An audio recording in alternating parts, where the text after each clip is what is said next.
Hello, আমি ঋদ্ধিমান পাল, দমদমে থাকি। আমার রাইট লেগে এসিএল ফুল টিয়ার হয়ে গেছিলো। তারপর আমি ডক্টর নিখিল শর্মার কাছে দেখাই, অর্থোপেডিক।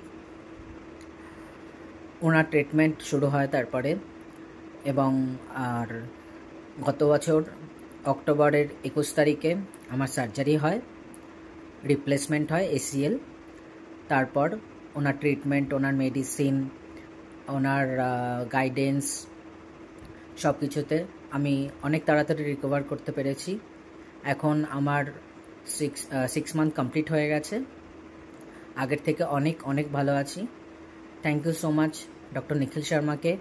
উনি আমার ডক্টর কম বন্ধু বেশি, মানে একজন বন্ধুর মতো করে কতটা ভালো করে, মানে একজন পেশেন্টকে একটা বন্ধুর মতন করে ভেবে তাকে তাড়াতাড়ি রিকভারি করা, তাড়াতাড়ি কীভাবে সে রিকভার করতে পারে সেইভাবে গাইডেন্স করা, সমস্ত দিক থেকে আমাকে সাপোর্ট করেছেন, মেন্টালি সাপোর্ট করেছেন। অ্যাজ আ ডক্টর উনি খুবই খুবই ভালো। আমি ওনাকে মানে অন্তর থেকে আমি ওনাকে থ্যাংক ইউ সো মাচ বলছি।